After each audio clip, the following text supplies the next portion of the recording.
of it.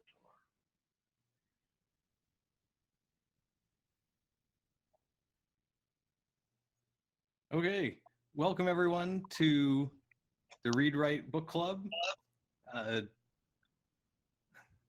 Yes, I'm Sam, aka MC Power Pockets, your executive pizza pocket, and with me today is my co-host.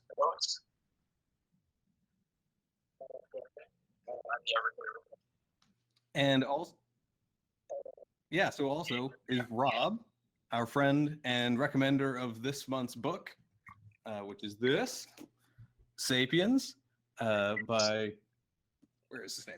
Yuval Noah Harari. It's all about basically human history, like all of human history. That was a pretty decent little collection of human history. Thanks for having me, guys. Yeah, thanks for being here. Definitely can't take credit for the book, though. That was my friend's recommendation. Well, it's good. I mean, it's certainly quite a bestseller. So it's not exactly like it's a secret book that only we have read. But I thought it was pretty interesting.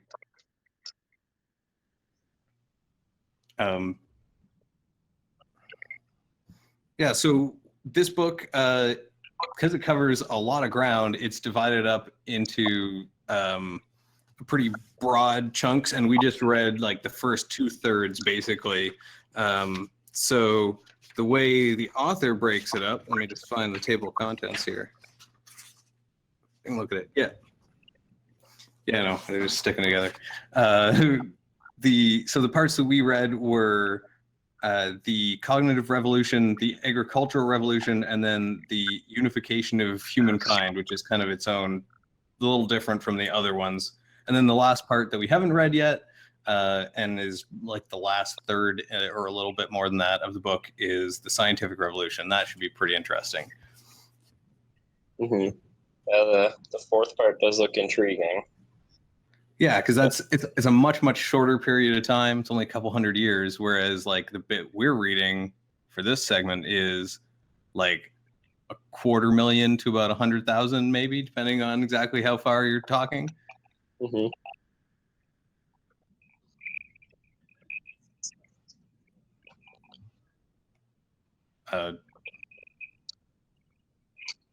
Well, that's certainly when the agricultural revolution, or like prior to the agricultural revolution, I guess, really. But I mean, everything about all the multiple like species of humans that exist simultaneously, it starts about 100K years ago. Oh yeah, and chat wants to know where they can get the Accidental Origin shirt. Because Brendan, of course, you have your web store set up, correct?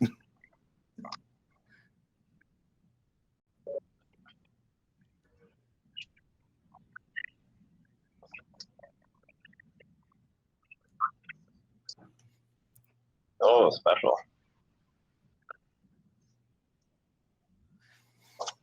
Yeah, so what did you guys think about the read of this book? Because Wicked was asking, as a nonfiction, is this entertaining and smooth to read? I find it's not too heavy on scientific jargon. I find it's a pretty light read. It definitely reads more like a novel than a scientific journal or like a textbook, so I find it pretty easy going. Full of Brendan, fun little facts. Okay, it's working now. None of them delve deep. So if you're looking for something that's kind of intriguing about the human history but doesn't, I'd consider it. Yeah, but if you're looking for Brendan delves into the anthropological side a little more. Yeah, this was a much like more overviewy kind of book, right? Like it doesn't get too much into specific instances. No, not at all. It reads very smooth to me. I kind of like how sarcastic he sounds most of the time. Yeah, I definitely got that vibe too. There's a lot of personal tone to it, which is hard to do for a scientific read. Yeah, so I don't know if you guys went and read or looked at any of the reviews, but for this book, but I looked at a couple, and I thought it was interesting because I think the biggest issue people took was that more personal tone. Did you find that like interfered with the like learning process, or do you think that helped? I genuinely think it made it better.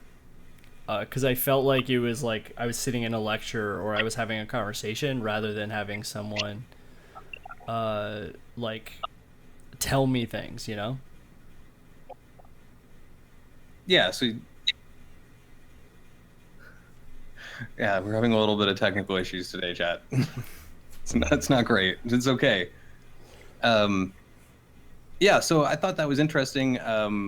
'Cause there is an audio version of this book, like an audiobook version, and if you read or listen to that, it's a little bit different because you don't see the endnotes. Yeah. So it could certainly seem like it's a lot less supported than it is, but there's a lot of reference material there. Yeah. They're trying. Sure. Sorry, I didn't catch that, Rob. It was there to add character to it, make it not too dry. Yeah. Yeah. Almost like instead it made you think you were actually listening to a person or a professor give a lecture, not necessarily just reading a dry text about the history of humans. Yeah, and I thought it was really. Comes. Yeah, exactly. It doesn't have to be just facts and figures, right? There is a lot of interpretation. I really like that aspect of this book as well.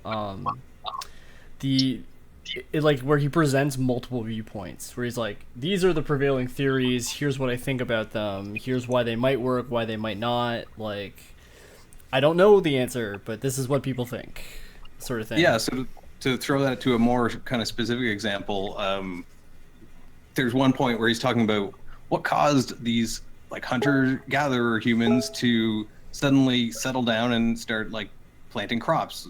You know, and he presents two different potential explanations. Yeah. And you guys like find one of those particularly more convincing, or did you find that unusual? Like, was that something you had thought about? Because I know certainly when I thought about it, I always had learned like, yeah, people started planting crops in the Fertile Crescent in like the Levant and the Near East. Yeah. But then reading this, he talked more about how that happened kind of in multiple places. So was there anything like that you found really like unexpected? Not that specific instance. That actually made a lot of sense to me because I knew quite a bit about sort of the domestication of crops across like the Americas and all that kind of thing. Which is a weird thing to admit to knowing, but like I've read that before. Never admit to knowing about crops. Right. I was more surprised about some of the like I have always held the sort of idea that he presents when he talks about money and sort of the like artificial constructs of human society and the social constructs that we have. That stuff was really fascinating, and it's stuff that I've definitely thought about and kind of had a personal agreement with, but have never really specified in that way. I thought he broke that down really well. Yeah, Rob, what were your thoughts on that? I really enjoyed that passage or that section. I also thought it was a good breakdown. However, immediately after, the author kind of goes straight back to using I don't know, the sense that all those immaterialistic things were back to being poignant and part of our life. Like in the very next chapter, the entirety of the chapter is dedicated to the importance of physical possessions and how we use them in our day-to-day lives. So it kind of loses a little bit of its strength when it deviates so rapidly back to being, I don't know, just concept. Yeah, I thought that was interesting, but I mean, I think a big part of his problem is that, as he points out, there's like almost no concrete evidence, so he kind of has to rely on this theoretical side. And as he talks about at the very, very end, we're always caught in like the lens of how we see things now. So like, yeah, you end up like casting that particular materialist shadow on the past because that's all you can see. Yeah, and he did a good job of presenting that sort of argument when he was talking about the agricultural revolution, where you're saying, like, it's not like these farmers like considered the long-term thousands of years implications of their decisions. They were just like, oh, let's eat some more of this food, we have more food, things happen, like he presents that argument really well. Yeah, totally seemed like a good idea at the time response to history. Right. So that was very interesting. That one in particular I thought was interesting because he called agriculture was history's greatest fraud. Like, and conned people into growing all these plants. And, we weren't really colonized, or we didn't colonize or domesticate plants, but they domesticated us. Yeah. Yeah, he called it a trap several times. But it was a very fascinating, I thought that was one of the more interesting viewpoints. The thing that from this that I didn't know about was that specific aspect, where he's right in a lot of ways, because hunter-gatherers, they only worked 35 hours a week. They had relatively short days, lots of time to socialize. They had a very varied diet where they could get lots of different types of food. So they had lots of vitamins, lots of minerals, proteins, whatever, right? Whereas farmers had to work long days, and the more they worked to get food, the more kids that they had. The more kids that they had, the more food they needed. Like, it just goes on and on. Their diet isn't as good because they're only eating basically one or two staple crops. Like the best example being the Chinese rice paddies, where you'd eat rice for breakfast, lunch, and dinner, and that was probably it, unless you got something else from the market. You might have some vegetables in there. You never know. A little bit, but not a ton. I find it a little simplistic, though. I mean, if you're going to think about it, do they necessarily have a better diet just because it's a little more varied? They still have to forage and hunt and go days where they might be malnourished. It's presuming that they're always in an abundance. Yeah, of food, that's which kind is of necessarily true. Well, that was not necessarily true. I mean, that's part of the reason we would have tried to settle down, or that we were becoming farmers, was because we weren't seeing the abundance in all areas. We were seeing abundance in only some areas. Yeah, I thought that was certainly like him kind of falling into his own trap of idealizing this one particular lifestyle and only seeing it as like the best it could be, as opposed to, like you said, those years when maybe there's no food and it's just people eating bark because that's all there is.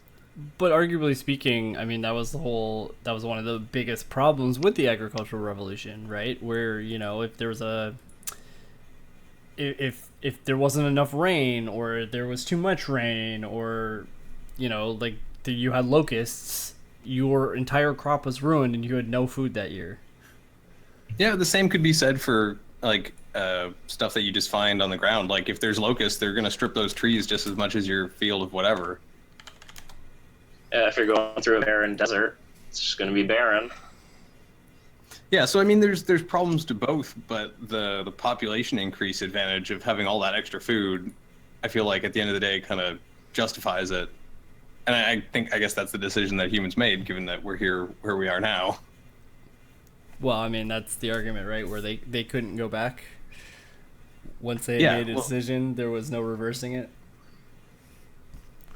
Yeah, and are certainly not being able to maintain the lifestyle that they had created for themselves with the change to a more private property, personal privacy kind of thing, where you have a house and you have things that you own, as opposed to just the maybe shirt on your back and like the bag full of flint arrowheads or whatever you have. Yeah. Like, you can't suddenly just ditch all these extra tools and go back. Yeah. for sure. And I thought the point about artifacts was very interesting as well, where because agricultural society had more possessions because they were in stable, in like a permanent village. It's easier to document them from an archaeological standpoint because there's more things to find and more things to learn from. And it was made of things that lasted longer. Yeah. Because prior to that, everything would have been made out of wood. Yeah. Yeah, I think he's talking about concentration as well, primarily, though. You start seeing hundreds living in a small area and disposing of tools regularly. You got a better chance to finding something in that one zone. Yeah, and actually that's something he doesn't really talk about, I guess because it's too specific, but like so much of the stuff that we find is from garbage dumps that these villages had. You know, it was just a pit and they threw a bunch of stuff in it, like all whatever they didn't want anymore, their broken pottery, and then we dig it up. Yeah. But like if you're moving around all the time, like you say, there's going to be a piece of crap like here and a broken stick there, but it'll be spread over hundreds of kilometers. Mm-hmm. Yeah, you're never gonna find one axe that one person deposited randomly.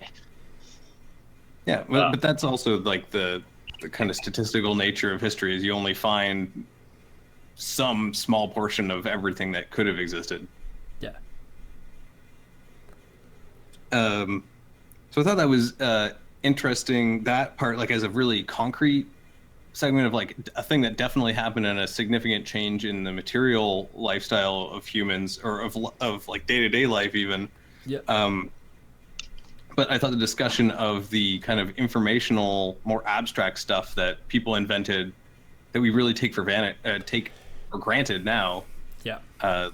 Like numbers, for example. Numbers, yeah. Pretty important. Here we are on the internet. It's all numbers. Laws. Yeah, laws. Governments, nations. Yeah, all these Everything abstract we talk ideas. about. Pretty much everything So that your is mouth- happening right now. Yeah, the fact that we have this language that can talk about these abstract ideas in a way that anyone else can even begin to understand is a pretty amazing tool. Because like almost every animal has at least some kind of communication, but usually it's just like that thing's going to eat you or this thing is food, and that's about it. Yeah. So, I mean, I thought it was interesting that he kind of headered all of those important fictions, or well, okay, all those important ideas under the header of fiction, and the creation of fiction allowed for all this additional social mechanism. Yeah, I mean, he basically said that storytellers are the most powerful people in human history. Yeah, Effectively. just, even in the first page, he talks about all the amazing achievements of humanity, such as writing history books. Yeah. Very important. It is important. Those who Yeah, write so- books decide. Yeah, exactly. Well, and that was even an interesting point that he gets into at the end when he's talking about stories as they relate to empires, and the way that like conquering people can come and defeat someone so hard that not only are the people gone, their things are gone, but even their stories have been stolen by the conquerors and turned into a whole different story. Yeah. So it's like the appropriation of their land, their life, and their ideas. Yeah. Well, I mean, I don't know that there's any other animal that steals ideas off other creatures. I believe The author really makes you wonder. Sorry, what was that? How many times?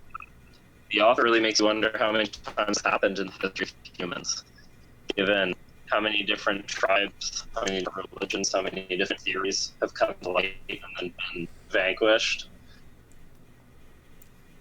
Yeah. And everyone picks the useful pieces off of like all their neighbors' ideas.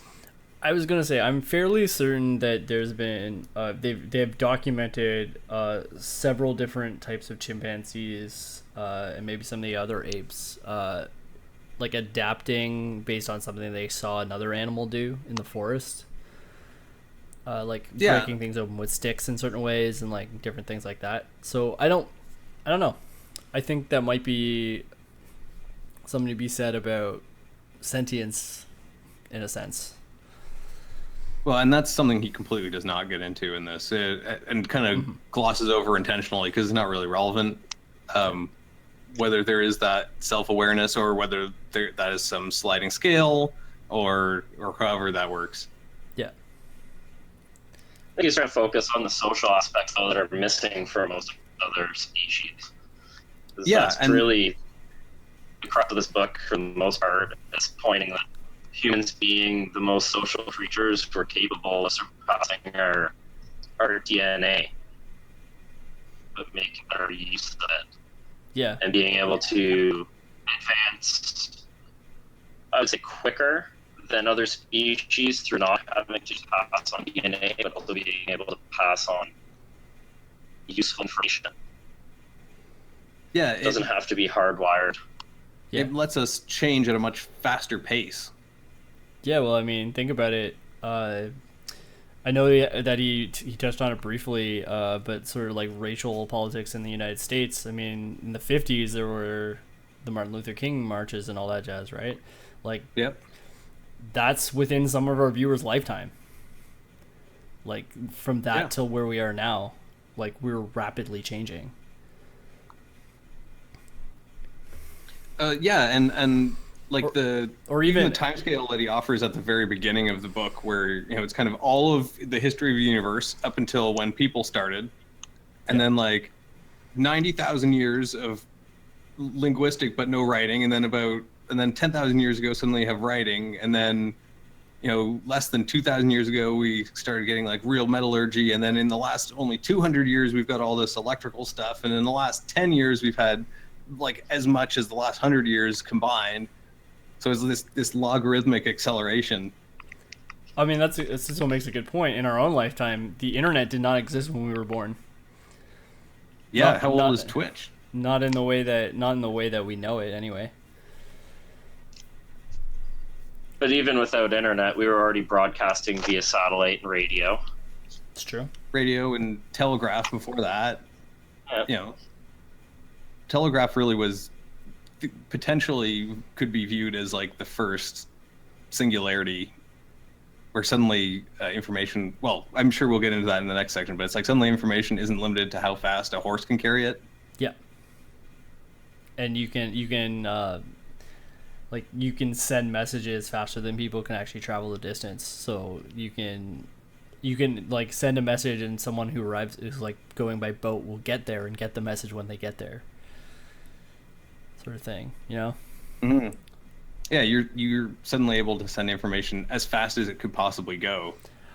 So I thought when we were talking about empires, just because Sitz was bringing up corporate levels, I was a little disappointed that he didn't go into sort of the modern idea of an empire, which I would have called a corporation. Explain. So yeah, sorry, go ahead, Rob. I'm just gonna find the specific example. I was going to say he only touches on corporations when he speaks of the theoretical and creative. He doesn't speak of their impact.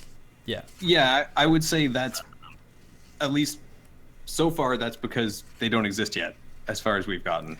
Yeah. So there's basically two characteristics to an empire. It's that you rule over a significant number of distinct peoples, and that they're characterized by flexible borders and a potentially unlimited appetite. So they swallow and digest more and more nations and territories without altering their basic structure or identity. And I would make the argument that that's what a global company does. They hold an economic sway over a significant number of distinct peoples. Mm-hmm.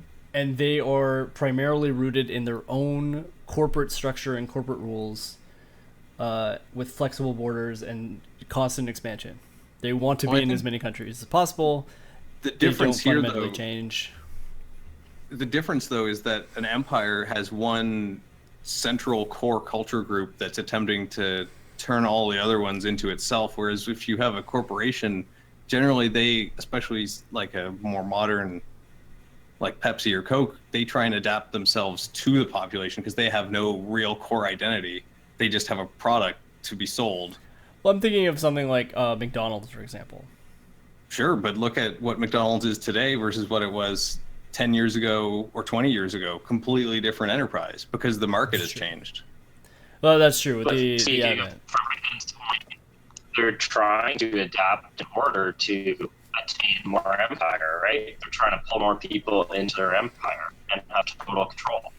Yeah, but if you look Ultimately- at, he's got that graph of the stages of empire, and as he points out, and as has happened in pretty much every empire, the core culture group is so invested in the hierarchies, which he talks about with like the Babylonian law and the British Empire and stuff like that. You have these people who have a slot in society, and it becomes important to them that they maintain that position, even if they're not the ones necessarily at the top, until they get integrated sufficiently and then want to be part of that primary group that's at the top. Yeah. So like even when he's talking about Gandhi, but you can make an argument about corporate acquisitions, buying smaller companies that are becoming part of a larger whole and want to be equal but aren't necessarily equal in the larger conglomerate. yeah, I suppose so. But I think they're fundamentally like inverted versions of something similar. Okay. Because one's trying to like expand its like bring people under its aegis, and the other is trying to put itself into other people's lives. Like it's more of a product that people buy, whereas it'd be like if Coke came and like annexed your house. It would be the equivalent of the British Empire, and now you have to drink Coke, whether you like it or not. I think that's a valid point. I do think that... Sorry, Rob. You're breaking up there. I do think that if you talk about like the way that, say, Apple approaches their consumers, though, I think that wouldn't be all that different. That's closer. That's definitely a lot closer because the protectionism of historical empires is usually pretty strong. Where they talk about you want to be an Apple person. You want to be part of our culture. Right? Like, that's a thing. The idea of a corporation taking over that's not entirely foreign or possible. It's no. Not but they'd have to change a lot of how they operate to be like a government. Yeah. But at the same time, they're pitching a story just the same way that any government or any ideology or religion is pitching a story, and they want everyone to buy into that system so that you all have the same kind of expectations. Yep. Or culture, quote unquote culture. So I think there's an argument to be made of maybe a corporation could be. It's hard to say. I will agree with you in the fact that they don't necessarily influence how your life is lived or how you can live your life, per se. But they do. Through marketing and through what they tell you. I mean, they make you think that drinking a glass of cold Coke is refreshing and will improve your life. They're selling you something just like a religion. Yeah. Yeah. They're both trying to sell you something that's idealized and it's supposed to be an improvement for you. Just how the improvement is where the line is kind of drawn. That's true. Yeah, because definitely, as he discussed, a lot of Empire was about insisting that the way you do things is correct, the most correct. So yeah, I could see a product as being like the best thing for this, and so it should be, so everyone should use it. But again, it's the difference of someone saying this is the best way, and I'm going to cut your hands off unless you do it this way, or versus a company that says buy my thing or the other guy's, but I think mine is better. Yeah. But yeah, very similar ideas. Yeah. In as much as and as he talks about money in the other part, it's all about influence as well, because regardless of what culture group or religion or ideology or whatever, or even state you're in, or polity, everyone wants money. Yeah. Even if it's not the money of their country. Yep. The other argument I would like to make as part of that is the idea of the global empire. The idea that he proposes right at the end there of that chapter on empire, where he says, like humans are becoming more global. We're caring less about nations and more about larger things like continents and even like the global people, solving problems of global people. And I think when you're talking about that sort of globalization, companies as an empire really play into that, where McDonald's is available in every first world country, like everyone knows what that is, right? Like that's part of everyone's culture. I find it compartmentalizes it though. Yeah. We don't share our knowledge evenly, and none of these corporations or businesses all share knowledge between each other. So while they might be global networks, they're not truly, because they're not actually shared freely and globally. They're still private. But the things they believe in are shared. The idea that money is worth something and that it's a thing that you want, that objects are something that people should own more of, because otherwise why would they make and distribute these things, right? The fundamental presumptions of society are the same across all of them. Yeah. Even the idea that a free market is the correct way to create and distribute a product, as opposed to the government seeing that people need a thing and having a government agency create it, the way you would in like a Soviet Union. Yeah. Yeah, I was reminded a lot of us reading The Dispossessed when we were talking through this, of that idea of like a communist utopia and how that's supposed to work in practice versus how it actually works in real life, and all that. Yeah, well, and even the discussion on how the ideas sort of create the framework of how someone can even look at the world. Yeah, I mean that's what that book was all about. Yeah, I forgot about that, but yeah, exactly. That's exactly what that book is about. Yeah, it's kind of interesting. We've kind of looped back on that idea. Well, I think a lot of... in that book we were asking a lot of the same questions that this book is asking, because they're a fundamental part of how a human society is constructed. Yeah, what is the natural way for people to organize themselves? Yeah. Well, and the author points out in this, there appears to be no natural way, as far as we can tell. It's just like whatever people can figure out and think is a good idea at the time. Yeah. It's about banding together. It's about changing and mutability. About moving forward with progress. But he makes a super big point about the banding together part. The ability of humans to band together, even with people we've never met before. Yeah.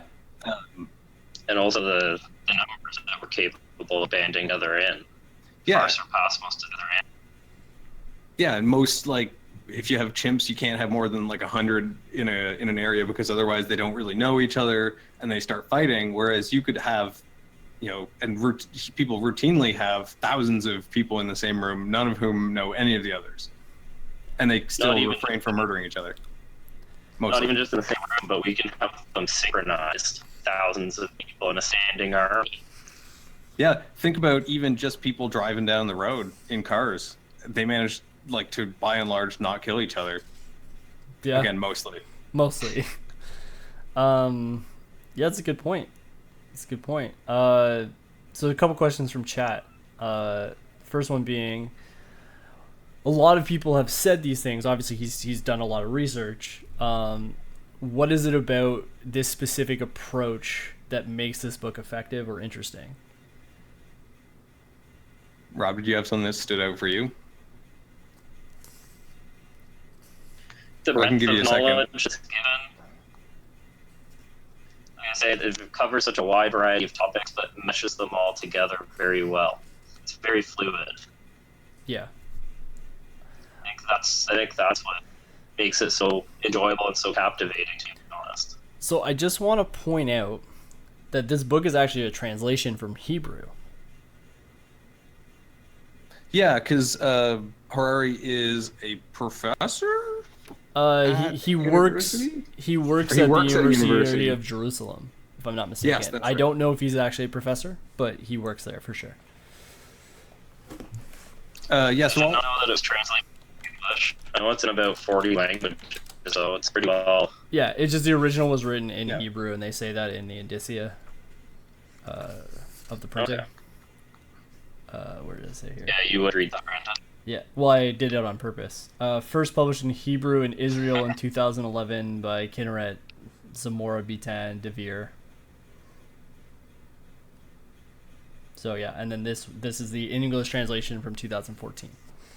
This book, although the edition we have is printed in 2016, but yeah, I think this is the most current printing or edition.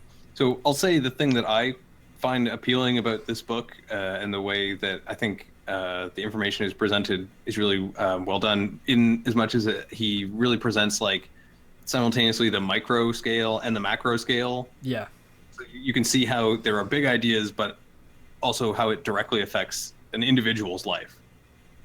yeah. So it's a good combination of concrete examples and general theory. Yeah, I think he's dealing with very, very abstract ideas, but he does a really good job of grounding them in concrete ideas. And that sounds really contradictory. He also does a good job at raising questions about the validity of some of his ideas, even if there is questions. He doesn't try and hide or mask it. It's always upfront. Yeah, I thought that was definitely endearing and kind of drew me in more, because so much of it we can't know unless we have some sort of time travel and go back and actually observe it. Like everything recorded then is just gone. Yeah. Yeah, it just makes it more authentic that the author himself has questions. Yeah. So then apparently this book has been compared to Zen and the Art of Motorcycle Maintenance. I think that's really weird, because it reads totally different. It's kind of dealing with a very different subject and tackling it in almost a completely different way. Is it though? Well, yeah, this is kind of taking sure the they're not exact just- opposite tack. Highly regarded they are, not because of their content. Yeah, I mean, I can see that as like examples of kind of pop philosophy to a degree. They both sit in that kind of category. I would agree with that. Like that's kind of where I was gonna go with the comparison, where, you know, he's dealing with very abstract ideas in an approachable, almost storyteller-ish way, similar to Yeah. how Zen tried to do it, but didn't necessarily succeed. But yeah, again, like the way it's presented is totally different. Like Harari's taking the direct scientific taxonomical kind of approach where everything's in categories and groups and well defined. Yeah, which is kind of not what Persig wanted in Motorcycle. Yeah, sorry to say. We can see you, Wicked. You do exist. You're not screaming into the void. I would like to know what the differences between the Hebrew and the original version are, Stittsville. If you haven't, if there's some comments that have been stated, I would like to know. Yeah, I wonder if it's clearly more than just wording, I guess. Yeah, Right? Because, I mean, there's always going to be that change, but, like, there must be some content difference. I also otherwise- wonder who did the translation. Did he do the translation? I don't know. I wonder if the translator had any impact on how the book actually reads. Yeah, that's always going to be the case, because, you know, like, translating, you kind of have to rewrite, because you got to do a lot of new word choice, because like, things don't work quite the same way in different languages, even if they're really closely related. You know, there's just always different idioms. There's a lot of Hebrew jokes, apparently. Yeah, I'm wondering if he got the same tone across in his original Hebrew when this came across through the English one. That's what I'm wondering. The tone, or it's very cynical. Some of the passages really look at humans in a funny light. Not always as the smartest. So you're breaking up a little bit. I missed the first part of that. I heard Oh. cynical something something. Yeah, I said I wonder if he's so cynical in the Hebrew version, if he views humans in the same light, or if that only comes across in the English one. Yeah, there were certainly some extremely cynical moments, like, oh, these people had this powerful religion that they thought was going to save them, but everyone knows there's no God and we're all going to die alone. Yeah. Yeah. Like, and that's barely an exaggeration. I find that I would suggest that that's something to do with from living in Jerusalem and obviously the political conflicts that go on there on basically a daily basis. Yeah. It's supposedly lighter in the original. Yeah, interesting. Okay. He's a little dark sometimes. Definitely human history, and I would agree that human history is really not a super fun story for the most part. It's generally just about people dying and getting their ass kicked. Yeah, pretty much. And like rapid changes in social structures. Yeah, and not knowing how to deal with it. Well, and not being able to change their ideas quite quick enough. Yeah, to keep up with the changes. And that comes from, again, population size increase. You can have an idea start in one location and then spread like a virus until it reaches the opposite side of, say, a city or a nation. So it can take time. It can be almost like a butterfly effect for some people catching up. Yeah. That was one of the things that I really hope comes back in the second half. Was he did mention a couple times about sort of how we deal with society in modernity based on how we have evolved. So he was talking about how, you know, a lot of scholars consider us to be hunter-gatherers, and we've always been hunter-gatherers, and modern society has kind of caused us hardship because we've always been hunter-gatherers and we don't mesh. Things like monogamy and all that jazz, right? Like there was a section on that. So I'm kind of interested to see when in the scientific revolution, if he brings back some of those concepts where we start talking about and breaking down sort of our concepts in modernity and how we deal with the world as opposed to the social contract going forward. Those are some of the most interesting parts for me, for sure, when he talked about those bits, and when he talked about money, and when he talked about race and feminism. Those are really interesting as well. Yeah, I thought his take on like when he was talking about hierarchy, the take on the patriarchal hierarchy was really interesting, because he basically kind of threw up his hands and he said, I can't figure out why this is everywhere. Yeah. Like other things, usually there's some little event that causes something to happen, and then people just kind of get invested in it and don't want it to go away. But like, why is this everywhere? But to me, it still kind of makes sense from the animalistic sense. I mean, patriarchy is survival of the fittest, or survival of the most aggressive and physical.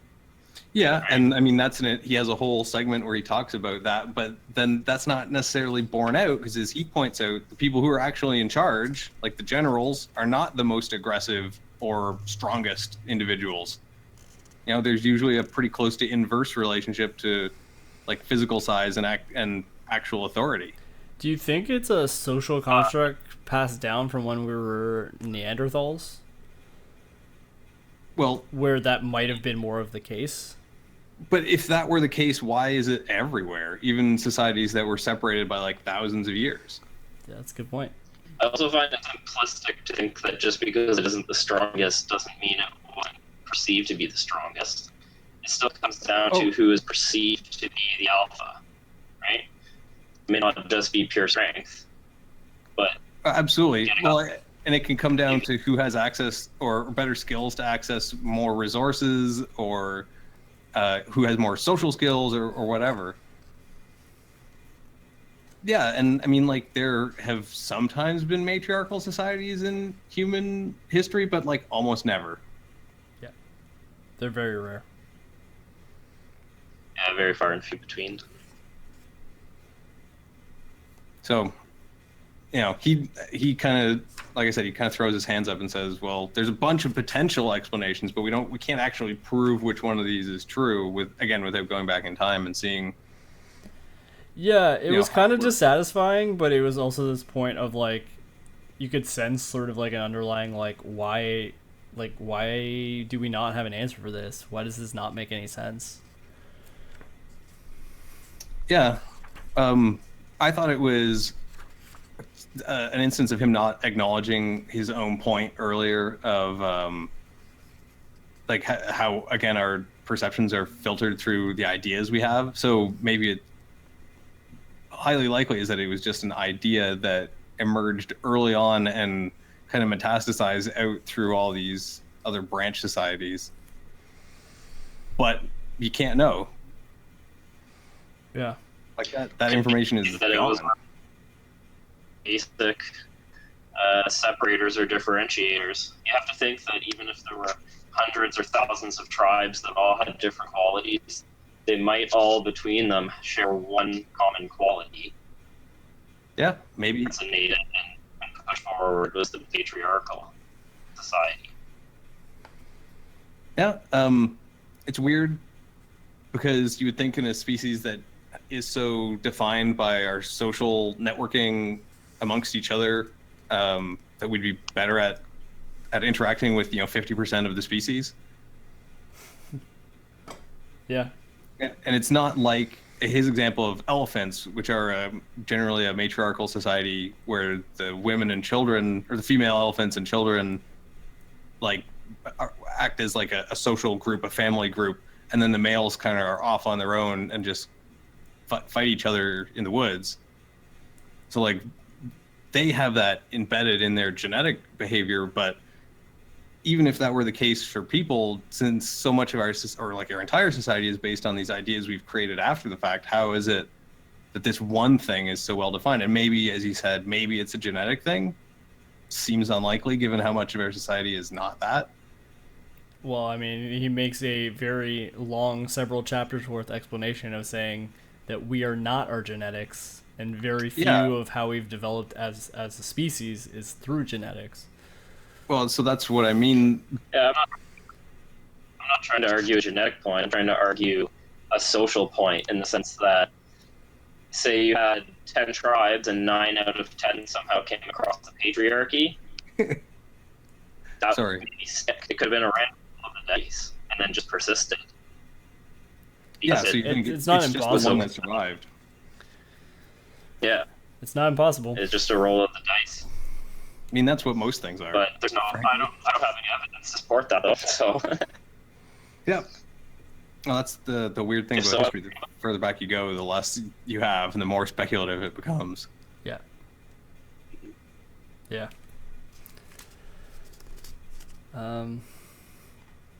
Yeah. So we talked about that. Oh, we didn't talk about, or we sort of talked a little bit about domestication. I just thought it was interesting he dropped the little thing about dogs being domesticated really early on as a species that has evolved now to like communicate well with humans and kind of has attached itself to the version of the world that we've manufactured. Yeah, I think cats have come a long way as well. I mean, they're not quite at the same level, but there's definitely been a lot more of that lately. I did not know that there were that there were no horses in North America. Yeah, no major fauna at all. Like deer, pretty much the biggest thing, or I guess moose. I did not know that. Yeah, there was definitely moose. But you can't ride a moose because they'll kick your ass. Yeah, that's just asking for. But yeah, trouble. no, that's a super important thing. Actually, that was one of the big advantages that the conquistadors had when they came across, because they had horses, and some of the people in Central America were like, who are these friggin' centaur dudes coming off these giant ass boats? Like, what are these freakish four-legged creatures with men on their back? It would be quite intimidating. Mooses are legally the Canadian horse. This is correct. There should have been buffalo as well. That is there true. were buffalo. Yeah. But But there weren't really people on the American continent either for a long time, so that's a whole thing. What? Well, there have been people in North America for like 20,000 years. Yeah, but that was like 20,000 years after the rest of people. Right. But then, like, as soon as they got to North America, they basically ate the majority of large animals to death. Yeah, as they did in most places that they got to. Yeah. North America, Australia, Northern Europe. I so wanted to see those giant koalas. Yeah, just huge bear-sized koalas. And that really, really interesting sounding, whatchamacallit, the marsupial lion. Oh, the marsupial lion sounded intriguing. Yeah, there's footage of that from like turn of the 20th century. The last couple of them that were in a zoo in Tasmania or Australia, I can't remember, or like mainland Australia. Yeah, they are incredibly bizarre looking. They, at least in the footage that I've seen, they look like wild dogs, but their jaws open way too far. Yeah, they got like rat teeth. Yeah, and they have weird rat teeth and like this skinny tail. They look like dog-sized rats. So like that's terrifying. Yeah, this is super not good. You would not want to like go out on your porch and find one of these sitting there. And they have little pouches to carry their young, because they're marsupials. Yeah, just like all marsupials. Yeah, so we went through a lot of important stuff so far. I just want to look at what have we not touched on here. We kind of talked about what we thought was the most surprising thing, or the thing that we really didn't know before. Mm-hmm. All right. Talked about the imagined orders and ideas. The other thing that I didn't know before was when he was talking about how they've actually proven that there's a certain percentage of the current population that has DNA from several different species of humans, not just Homo sapien. It's a very small portion. Yeah, it's about 4% Neanderthal in people who are like European or Middle Eastern descent, and about 4% of another species of human that I can't remember if you're from like Malaysia or Indonesia. It's in Asia. I forget what the actual name of that species was though. Yeah, so that was the particular point. That Homo denisova. Right. Yeah. Yeah, they were like again a marginal offshoot, the same way Neanderthals were, or Neanderthals. Yeah. So I thought that was really interesting, as he points out at one of the chapters early on, that there was a point at which humans could breed with another distinct alien, non-human species and produce viable offspring. Yeah, a different species of human and produce viable offspring. Yeah, like the fact that there were even other simultaneous types of humans that were basically the same in terms of being able to think and the way they looked, like body-wise. Mm-hmm. It's something that's so outside of our context culturally now, because there's humans and there's kind of every other animal. Yeah, it brings in, like he was discussing in that part of the book, it brings up a really big question of, did humans wipe out Neanderthals and the other species, or did they just cause them to go extinct accidentally, or was it just they weren't viable to begin with? Like, it's a whole lot of things, right? Yeah, I mean, it could easily just have been that because humans were able to organize in bigger groups, we were able to pick more berries off the trees, and therefore there weren't any left for the other human species that weren't sapiens. Yeah. One and the same, though, if humans recognized what they were doing. Even if they didn't commit genocide, if they recognized that they were taking all the resources, would it not be the same thing? Well, yeah, I mean, it's just a classic human xenophobia thing that like a primitive village of people like that wouldn't even think twice about starving out some other rival village. That's they just have to, because otherwise you die. It's us or them. Us or them, the big question of human history, right? Yeah. And like you were talking about before, the merging of human worlds, that was a kind of an interesting point at the end, the way that these separate and distinct cultures and spheres of influence have slowly expanded and merged with one another until now, when we're all existing in one, by and large, continuous cultural sphere. Yeah. Well, I mean, we're literally talking with people in another country right now. Mm-hmm. Yeah, and people who speak maybe a different language natively, in a different time zone. So literally, the sun will be in a different place in the sky for them. Yep. And Something that our none of us ancestors would are in not the have same understood. room, and we're conversing, and you can do that. My little brother is currently living in Europe. My mom speaks to him every day. Yeah, real time. Real time. That's the craziest part, is how small the world is, like the short distance that information has to travel now, time-wise. Yeah, I was going to bring that up earlier when we were discussing the speed of information travel and how it surpassed the horse.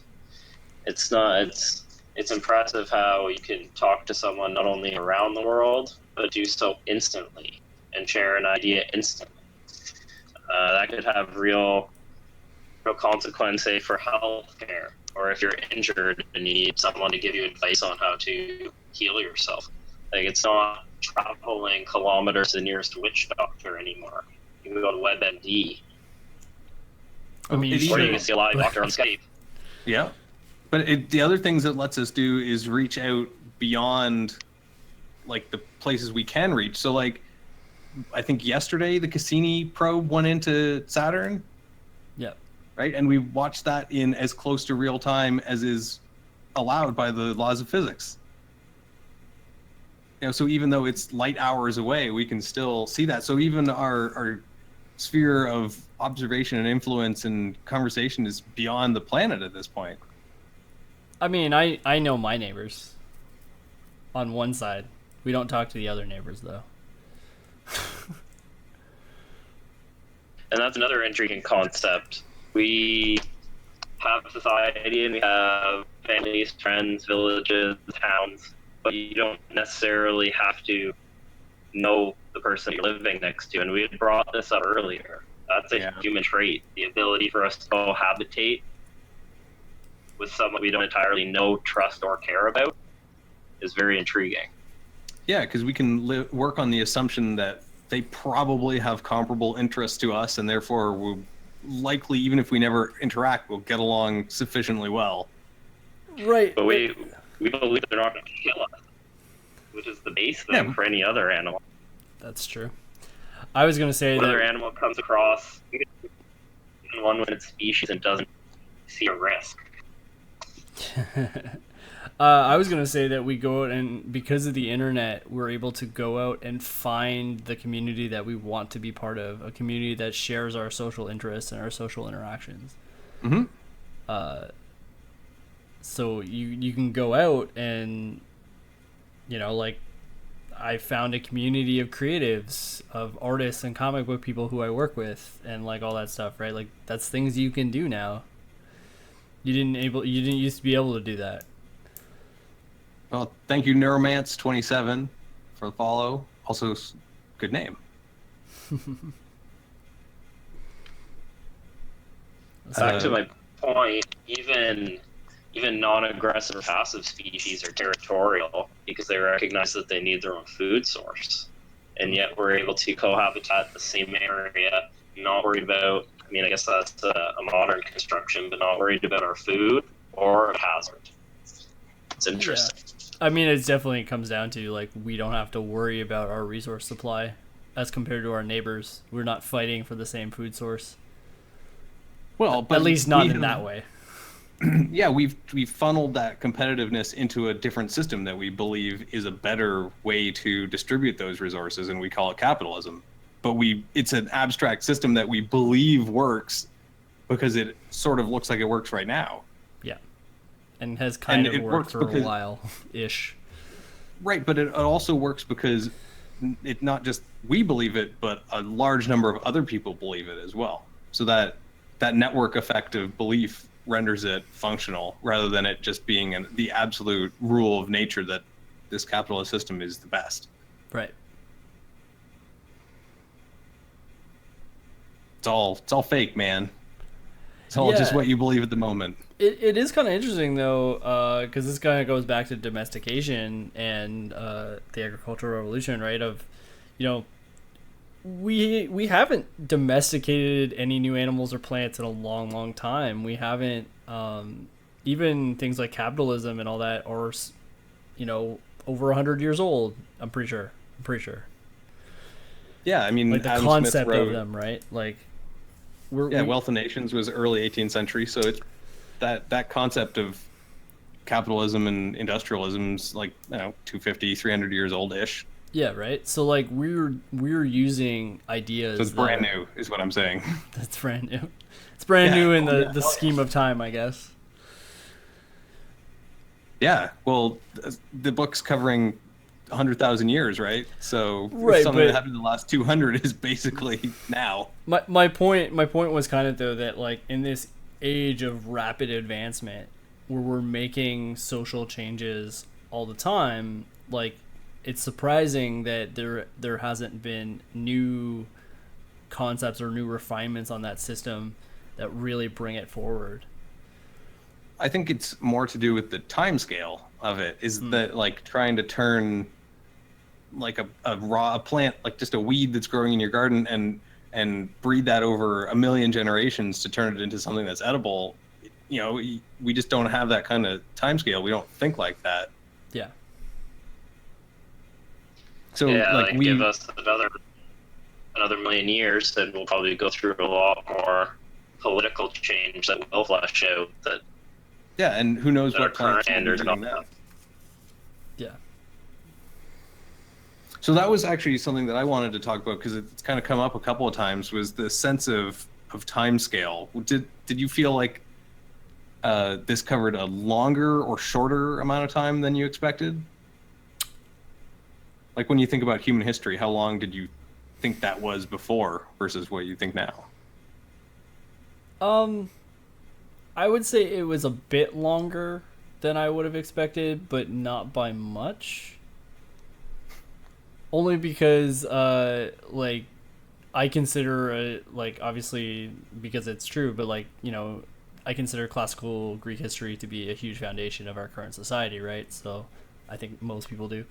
But, like, so from that point of view, like, that isn't as far away as like, human species having different species roaming the earth at the same time. So that kind of part was further back than I thought, but I don't think the overall social construct stuff was. Does that make sense? I think it makes sense. I think that makes sense to me. I think the scale is what threw me off in the sense of how far we come in the past couple hundred years. Yeah. We went without. We don't have any record of what we were even doing as people, right? We don't know what we were discussing. We don't know what the day-to-day life of the author takes note of that. We don't know the day-to-day life of the average hunter or what they would really care about. Yeah. 99% of human history is totally gone because it was at best an oral history for most of that. Yeah. But I know exactly what someone cared about for practically the past 200 years if you just pick a date and put where they were living and what part of society they were in. Yeah, the density of information that's available now is so exponentially higher. Well, and you save everything, right? Like, yeah, we're in total preservation mode for all human knowledge. Yeah, and as much as we preserve now, most of that is not long-term, you know? Like, how long does a CD last? Not that they're a current recording technology, but you leave those out in the sun for like an hour and they're toasted. Yeah, they're only good for like 50 years or something. Yeah, under ideal circumstances. So, like... Yeah, those are like archival ones. in 1,000 years, what are they going to be digging up of our stuff? Are they going to be able to read what's on this crappy rusty hard drive that they dig out of the ground? Or are they going to be reading the stuff that we chiseled into stone? Because that's going to be what lasts. But if humankind progresses the way it's going, we're still going to have digital records. Like, it's illegal to say that one hard drive you made. Okay, but let me put it this way. The only copy that will ever exist. It won't be transposed or brought forward.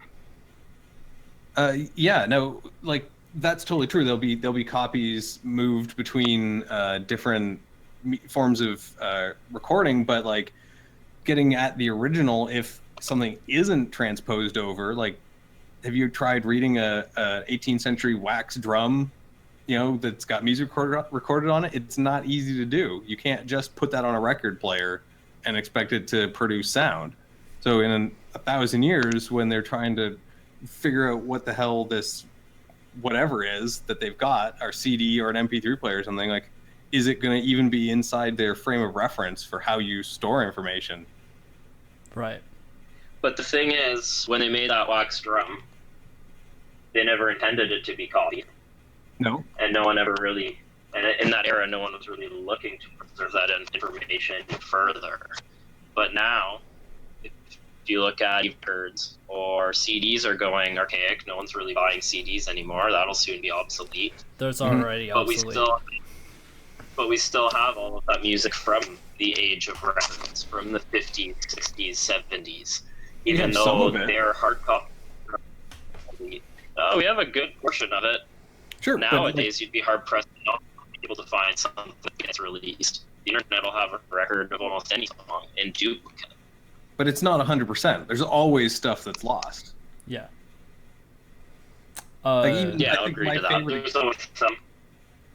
My favorite example of that is Doctor Who. There's like a whole season, I think, that disappeared because it was archived and the tapes that have it were stored, but then someone eventually decided, well, we don't really need these tapes. Maybe I can record something else on it and save myself some money. So who knows down the line all the weird human behaviors that happen and seemed like a good idea at the time kind of thinking, like how that's going to result in the perception of our current society by a future society. They ran out of shelf space, so they burnt a bunch of them.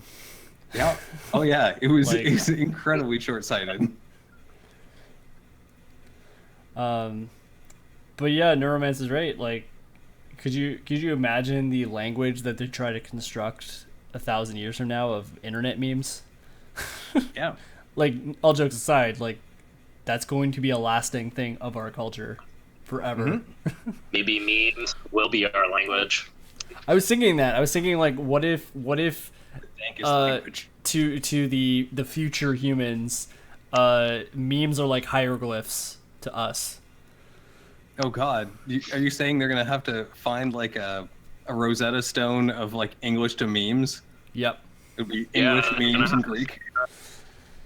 You're gonna have to figure out the true meaning of each meme. Oh God. Because it will be hieroglyphs, though. Think about it. Yeah. It'll be a random picture and a text that doesn't really make sense, and they're gonna have to try and figure out what we were thinking when we brought up that meme. Like, oh, here's a 21st century worker who hates his life. Here's a meme for that. Yeah, the rarest Pepes. There's only a few left in existence.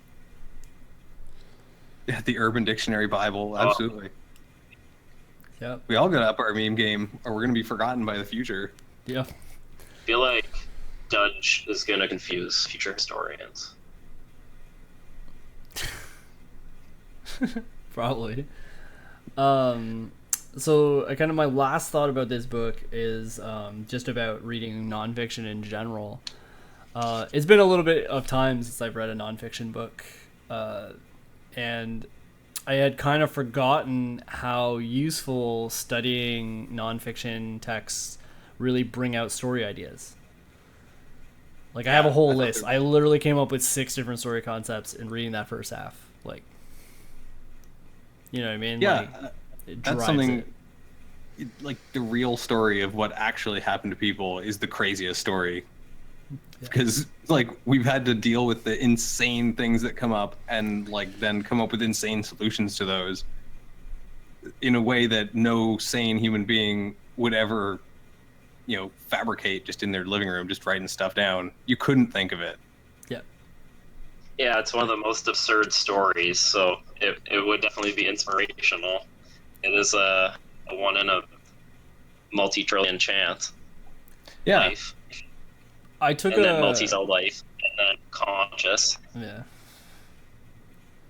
Sapiens. I took a really interesting course in college that was basically on technology and the history of technology.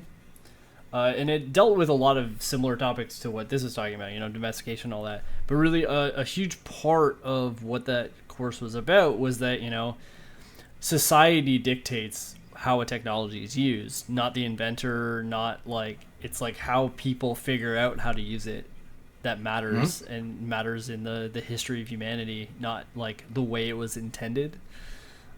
So there's lots of really interesting stories when compared to that. And when I was reading this book, I was reminded of that course, of kind of like the same sort of ideas or similar perspective on ideas and the way that they're constructed.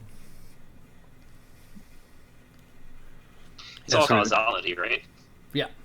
I mean, to invent something is to really just see the ability for physics to offer you a working mechanism of some sort.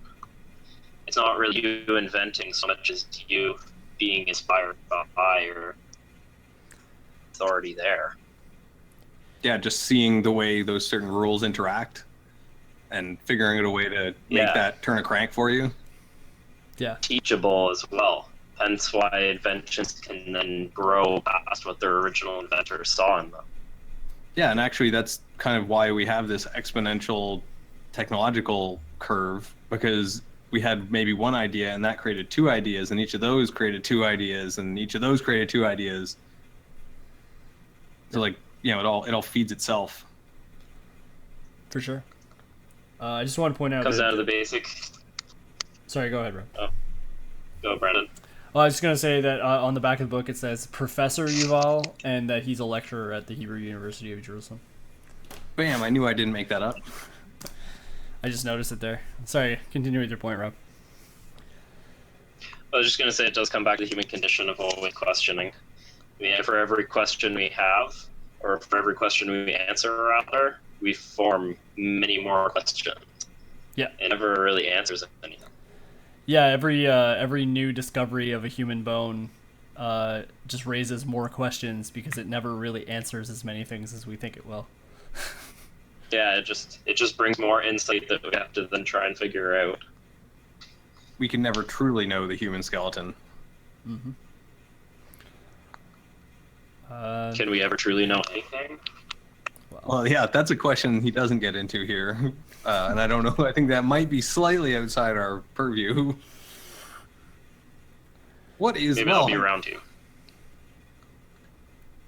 Yeah, maybe that's the next section. And actually, I'm sure that the book gets into that because the scientific revolution. Yeah, I know the book is hard into the theoretical and what the author thinks might be for humans to come. Yeah, and that's his other book, his more current say, book, right? At the back of our edition, it has his next book, which is Homo Deus, A Brief History of Tomorrow, and I'm kind of super interested to see what kind of perspective he takes on that. Yeah, I assume it's all transhumanism, genetic engineering, and that kind of stuff. Yeah, I'm very intrigued. I think we're only halfway through, so I'll wait on my conjecture till the end of the book, but I'd be very interested in reading the second one. I think they got it in chapters. I saw it. Cool. I wonder how cynical it will be. Yeah, it'd be interesting to see whether he thinks that that people are going to be able to productively improve ourselves, or if we'll just, or who knows what. It will be another. Seemed like a good idea at the time moment. Oh well, I mean, I think if you look at current world events, there's a lot of seemed like a good idea at the time moments going on. You mean like everything? Yeah, Pretty much. But what happens if we get like a Star Trek style eugenics war, and like who are we gonna choose? Khan seemed like pretty good guy, you know. Honestly, I think I might side with Khan. He was an effective leader. Yeah, exactly. And I'm not talking that's about. what I'm looking for. Leader, so yeah, I probably would. Look, he lost the war and yet still was sent into space, so that can't be too bad, right? Like that's something. I'm not talking about that Benedict Cumberbatch Khan. He doesn't count. No, you're talking about the original. The real Khan. Yeah. The Khan. Yeah, we're just getting the world ready for dolphins to take over when they gain technological ascendancy over us, when they grow hands.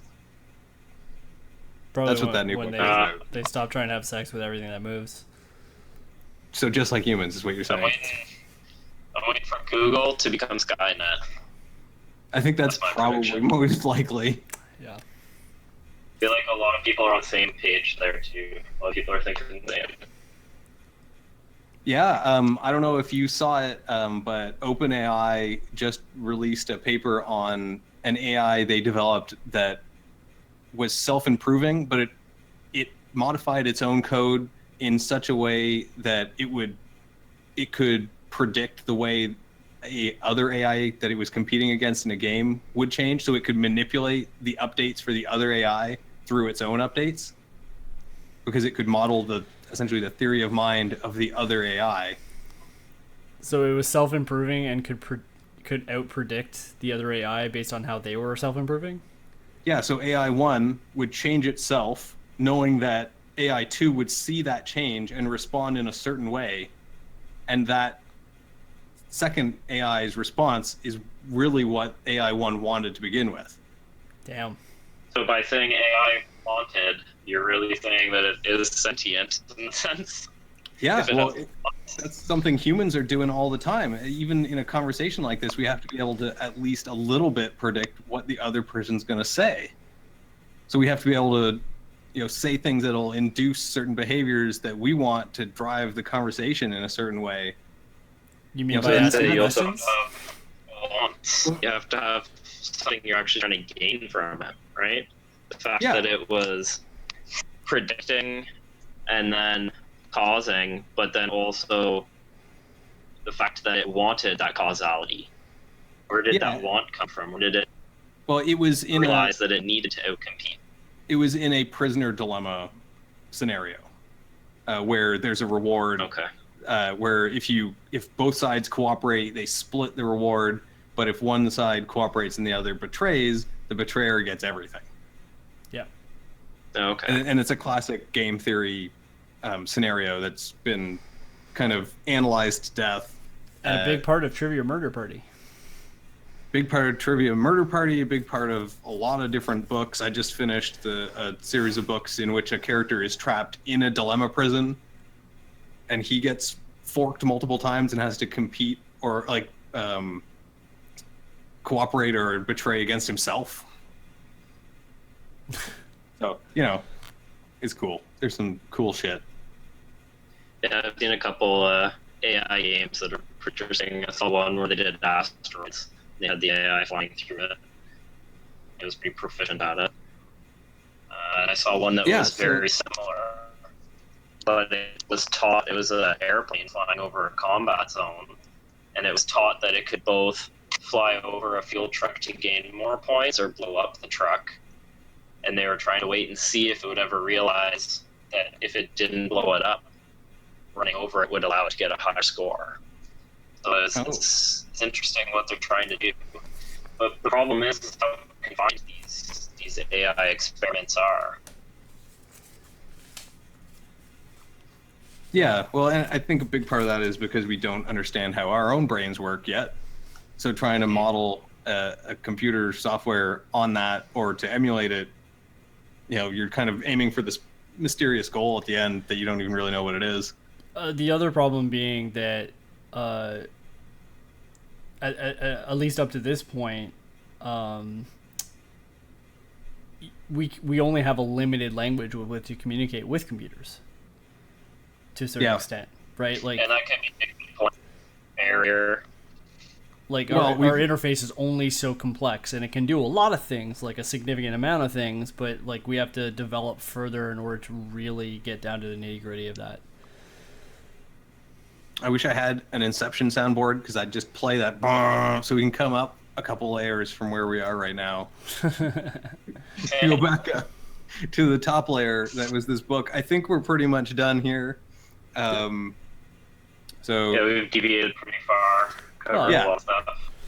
So that was our discussion of the first half of Sapiens. Join us in 2 weeks to hear us talk about the last third, really. And that will be on, what date is that? Sapiens will be the 2nd of October. Okay. So tune in then. So I don't know, do you guys have any recommendations for anything interesting? Or any last comments? Last thing, did you like the book? Oh, that's a good point. Yeah, we should say that as a last thing. Do we like it so far? I certainly enjoyed it. I'm really liking this book. I thoroughly enjoy it. Yeah, I think it's a good read.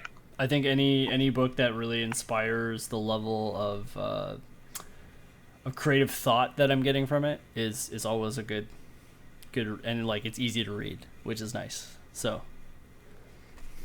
yeah, it's no Zen. I'll say it's getting a little bit less interesting for me just because I'm much more familiar with like modern history.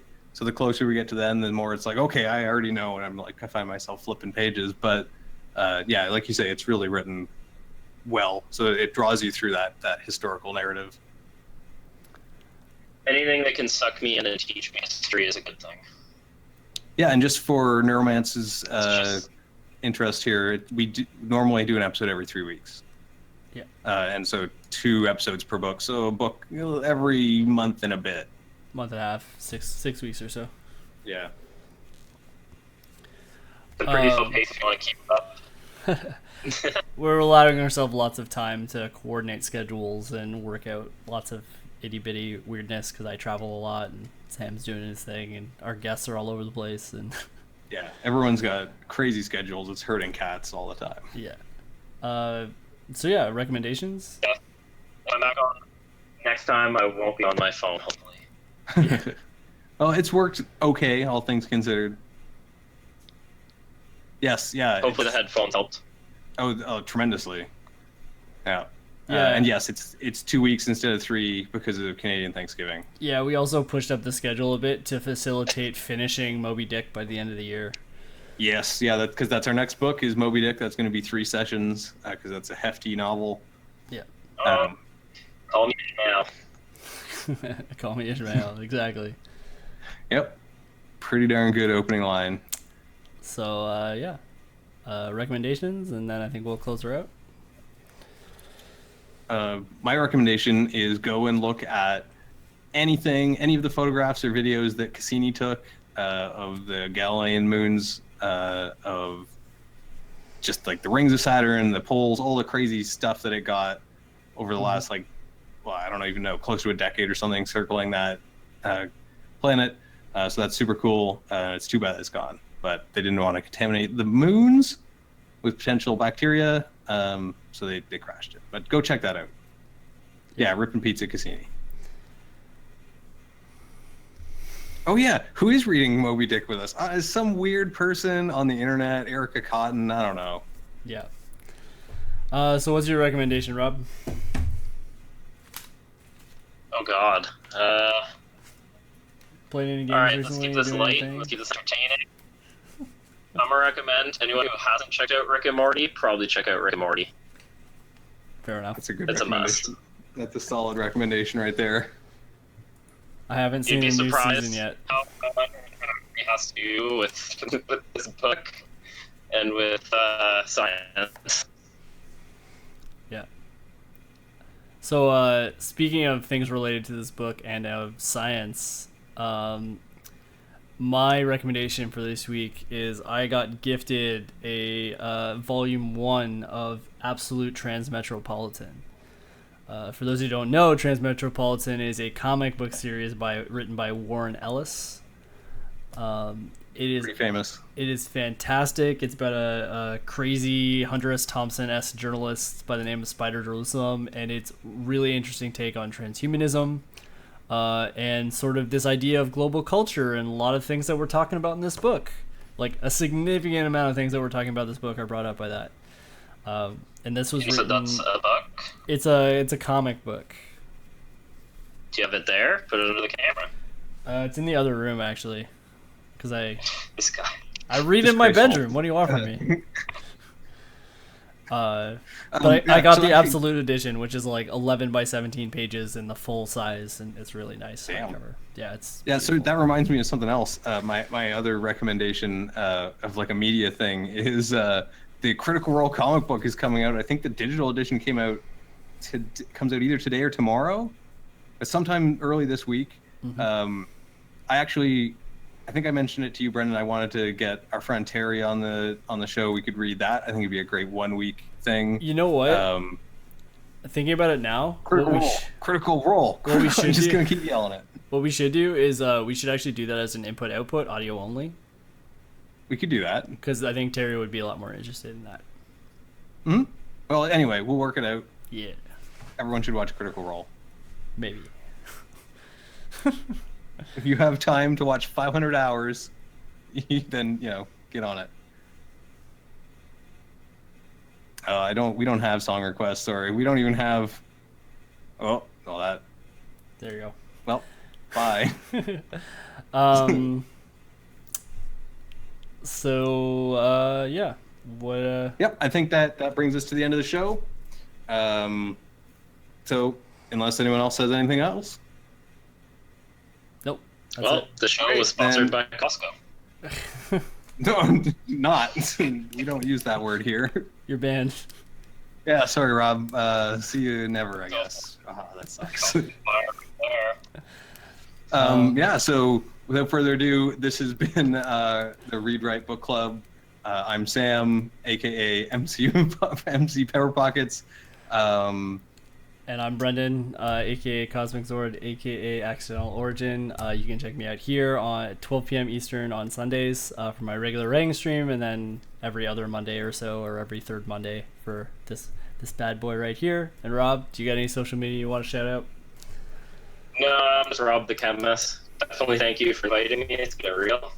Yeah, it's good to hang out, guys. Yeah, and of course, as always, thanks everyone in chat for joining us. Always feel free to read along. You don't have to. Just being here is more than enough. So yeah, thanks guys. Please like and subscribe. And good night. Night. Good night.